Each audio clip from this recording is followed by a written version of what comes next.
किसी भी विदेश यात्रा में जाने के लिए आपको सबसे पहले पासपोर्ट की जरूरत पड़ती है। ये एक ऐसा पहचान पत्र है जिससे आप किसी भी देश में सुरक्षित माने जाते हैं। अपने देश की सीमा को पार करने के बाद दूसरे देश में जाने की अनुमति आपको पासपोर्ट ही देता है। लेकिन दोस्तों, आप क्या जानते हैं कि इसका इतिहास बेहद दिलचस्प रहा है। दरअसल 20वीं सदी से पहले इसे शाही अनुमति पत्र के तौर पर देखा जाता था, लेकिन बाद में इस शाही अनुमति पत्र ने पासपोर्ट का रूप ले लिया। तो दोस्तों, आइए चलते हैं पासपोर्ट के ऐतिहासिक सफर पर, जिसके बिना बाहर के देश में सफर कर पाना संभव नहीं है। दोस्तों, अगर आपको इस तरह की वीडियोस पसंद है तो आप हमारे चैनल को सब्सक्राइब कर सकते हैं। यहाँ पर आपको नए नए फैक्ट्स और नई नई चीजें देखने को मिलेंगी। तो चलिए दोस्तों, वीडियो शुरू करते हैं।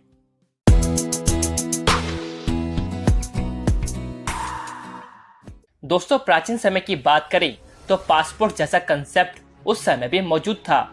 इस तरह के दस्तावेज के इस्तेमाल का जिक्र हमें पहली बार हिब्रू बाइबल में मिलता है। इस बाइबल में बताया गया है कि इस दस्तावेज को फारिस के राजा ने नेहमिया नाम के एक व्यक्ति को जारी किया था। नेहमिया यरूशलेम के पुनर्निर्माण के लिए यात्रा पर जाने वाले थे, जिसके लिए उनको दस्तावेज जारी किया गया था। इस दस्तावेज में राजा के नियंत्रण से बाहर के क्षेत्रों में नेहमिया को रास्ते में सुरक्षा प्रदान करने का आग्रह किया गया था। कुछ इतिहासकारों का कहना है कि जो दस्तावेज नेहमिया को दिया गया था वो आधुनिक पासपोर्ट का शुरुआती प्रारूप था। ये पासपोर्ट शब्द फ्रेंच भाषा से लिया गया है, जिसका अर्थ है किसी पोर्ट से गुजरने के लिए आधिकारिक अनुमति है। सन 1494 में इस शब्द की व्याख्या बड़े स्तर पर की जाने लगी। अब इसका अर्थ हो गया कि एक ऐसा सुरक्षा प्रदान करने वाला दस्तावेज जो किसी भी व्यक्ति को स्वतंत्र रूप से आने जाने के लिए आधिकारिक अनुमति देता है। वहीं पासपोर्ट को लेकर आज तक फ्रांस और ब्रिटेन के बीच मतभेद है। देखा जाए तो पासपोर्ट शब्द को लेकर भी मतभेद देखने को मिलता है। ब्रिटेन का कहना है कि उसने सबसे पहले पासपोर्ट को इस्तेमाल किया। वहीं दूसरी ओर पासपोर्ट शब्द की उत्पत्ति के बारे में दो तरह के मत दिए जाते हैं, जिसमें पहला मत यह है कि मैरीटाइम पोर्ट्स या फिर शहर की दीवार को पार करने के लिए इस दस्तावेज का प्रयोग किया जाता था। हालांकि इस बात की कोई आधिकारिक पुष्टि नहीं है। वहीं दूसरा मत यह कहता है कि ये एक ऐसे शाही प्रार्थना पत्र होते थे जो पासपोर्ट नाम से जाने जाते थे, क्योंकि उस दौरान जिनके पास ये पत्र होते थे सिर्फ वही बंदरगाह पार कर सकते थे। ये पत्र ग्रेट लुईस 14वें द्वारा साइन किए जाते थे। वहीं मध्यकालीन यूरोप में यात्रियों के लिए स्थानीय अधिकारी दस्तावेज जारी करते थे ताकि यात्री गेट से बिना किसी परेशानी के आवाजाही कर सके। इसके अलावा ब्रिटेन में हेनरी के शासनकाल के दौरान इस पासपोर्ट को इंग्लिश पार्लियामेंट एक्ट में राजा द्वारा प्रजा और विदेशी नागरिकों के लिए जारी पासपोर्ट भी देखने को मिलता है। दोस्तों, मैं आपको बता दूं कि ये पासपोर्ट सिर्फ आम जनता के लिए जारी किया गया था। किसी राजा या रानी को इसकी जरूरत नहीं होती थी। यही वजह है कि आज भी महारानी एलिजाबेथ हर जगह बिना किसी पासपोर्ट के यात्रा करती हैं। ब्रिटेन के बाद अगर बात करें रूस की, तो साल 1719 में रूस का जार यानी राजा पीटर द ग्रेट ने पासपोर्ट को चलन में लाया। उसने इसका इस्तेमाल यात्रा के अलावा टैक्स और सेना सेवा के लिए भी इस्तेमाल किया। अगर फ्रांस की बात करें तो फ्रांस ने स्वतंत्रता आंदोलन के नाम पर पासपोर्ट को खत्म कर दिया। वहीं फ्रांसीसी क्रांति के दौरान पासपोर्ट को एक बार फिर 18वीं शताब्दी की शुरुआत में वापस लाया गया। हालांकि उद्योग क्रांति के दौरान पहली बार ड्राइविंग दस्तावेजों की जरूरत महसूस हुई।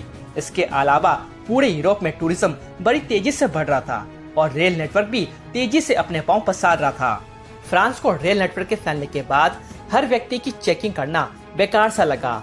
लिहाजा फ्रांस सरकार ने 1861 में पासपोर्ट सिस्टम रद्द कर दिया। फ्रांस के इस फैसले को बाकी यूरोपियन देशों ने भी अपनाया। वहीं इतिहास में एक बार फिर पासपोर्ट की प्रथम विश्व युद्ध के दौरान वापसी होती है। इस दौरान इसकी वापसी जासूसों से बचने के लिए हुई। इस पासपोर्ट को दुश्मनों को अपनी सीमा क्षेत्र से बाहर रखने के लिए उपयोगी माना गया। प्रथम विश्व युद्ध के दौरान एक बार फिर राष्ट्रीय सुरक्षा का खतरा पैदा हो गया था। जब पासपोर्ट को प्रथम विश्व युद्ध के दौरान दोबारा से लाया गया था, तब ये एक टेम्पररी कदम था, लेकिन बाद में इस पासपोर्ट को परमानेंट कर दिया गया था। ब्रिटेन का सबसे पहला आधुनिक पासपोर्ट साल 1914 में आया था। इस पासपोर्ट में फोटो और सिग्नेचर के साथ शरीर के फीचर उल्लेखित होते थे। इसके अलावा इस पासपोर्ट में रंग, कद और चेहरे का आकार भी लिखा होता था। इसकी वैलिडिटी 2 साल की होती थी।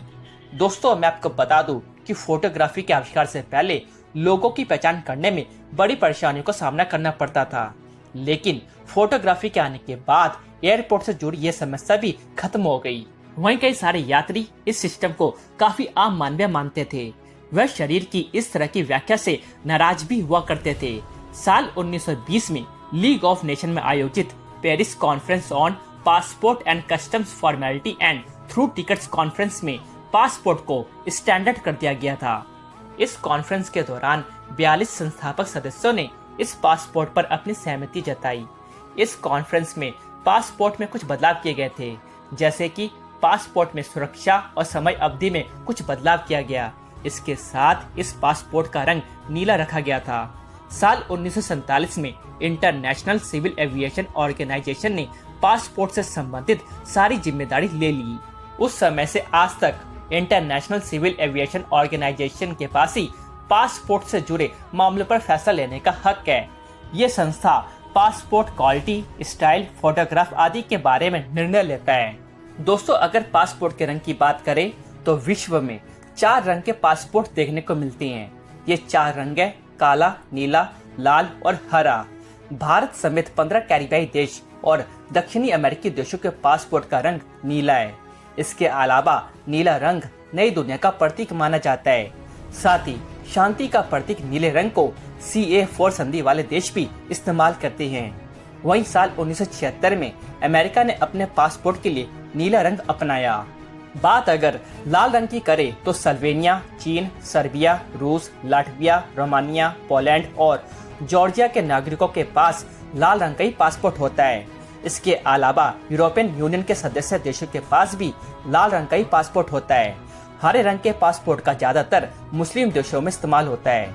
हरे रंग को पैगंबर मोहम्मद का पसंदीदा रंग माना जाता है, लिहाजा मुस्लिम देशों जैसे कि मोरक्को, सऊदी अरब और पाकिस्तान ने इस रंग को अपनाया। वहीं काला रंग बहुत ही कम देशों ने अपनाया। इसमें अफ्रीकी देशों जैसे कि बोत्सवाना, जाम्बिया, अंगोला और कॉन्गो देश शामिल हैं। वहीं न्यूजीलैंड का नेशनल कलर काला होने की वजह से उन्होंने काला रंग अपनाया। दोस्तों, हमारे देश में पासपोर्ट का इस्तेमाल साल 1914 से शुरू हुआ था। यह डिफेंस ऑफ इंडिया एक्ट 1914 के तहत इस्तेमाल होना शुरू हुआ था। उस दौरान प्रथम विश्व युद्ध के लिए इस पासपोर्ट को ब्रिटिश इंडिया ने जारी किया था, लेकिन ये एक्ट 6 महीने के बाद समाप्त कर दिया गया था। कुछ सालों बाद 1920 में इंडियन पासपोर्ट एक्ट 1920 लागू किया गया, जो बाद में बदलकर पासपोर्ट एक्ट हो गया। भारत ने स्वतंत्रता प्राप्ति के बाद ये काम विदेश मंत्रालय को सौंप दिया। वर्तमान भारत में पासपोर्ट 24 जून 1967 के इंडियन पासपोर्ट कानून के तहत जारी होता है। वैसे तो हर देश में अलग रंग का पासपोर्ट इस्तेमाल होता है, लेकिन हमारे देश भारत में 3 रंग के पासपोर्ट का इस्तेमाल होता है, जिसमें रेगुलर, ऑफिशियल और डिप्लोमेटिक पासपोर्ट शामिल हैं। रेगुलर पासपोर्ट जिसका रंग नीला होता है, उसका उपयोग आम भारतीय नागरिक करते हैं। ऑफिशियल पासपोर्ट जिसका रंग सफेद होता है, उसका उपयोग गवर्नमेंट ऑफिशियल्स करते हैं। और आखिर में डिप्लोमेटिक पासपोर्ट जिसका रंग मरून कलर का होता है, उसका इस्तेमाल इंडियन डिप्लोमेट्स, IPS और IAS रैंक के अधिकारी करते हैं। मरून पासपोर्ट धारकों को विदेशों में यात्रा के दौरान उन्हें कई सुविधाएं मिलती हैं। साथ ही उन्हें वीजा की आवश्यकता भी नहीं पड़ती। उन्हें सामान्य लोगों की तुलना में ज्यादा सुविधाएं मिलती हैं। दोस्तों, हाल ही में भारत सरकार ने नारंगी पासपोर्ट जारी करना शुरू कर दिया। ये पासपोर्ट कम पढ़े लिखे लोगों के लिए जारी किया गया है। दोस्तों, अब बात करते हैं कि किस देश का पासपोर्ट सबसे ज्यादा शक्तिशाली है। हेनली पासपोर्ट इंडेक्स के अनुसार दुनिया का सबसे ताकतवर पासपोर्ट जापान का है। इतना ही नहीं, जापान पिछले 3 सालों से लगातार सबसे ताकतवर पासपोर्ट के मामले में पहले स्थान पर है। देखा जाए तो जापान के नागरिकों को दुनिया के 191 जगहों पर जाने के लिए पहले से वीजा लेने की आवश्यकता नहीं है। वहीं भारत इस इंडेक्स में 82 स्थान पर है। तो दोस्तों, ये थी शाही पत्र से लेकर पासपोर्ट बनने की कहानी। तो दोस्तों, आज की वीडियो में बस इतना ही। आप लोगों को ये वीडियो कैसी लगी ये आप कमेंट बॉक्स में बताएं और वीडियो को लाइक एंड शेयर करना ना भूलें। तो चलिए दोस्तों, अब मैं मिलता हूँ आपको अगले नेक्स्ट वीडियो में।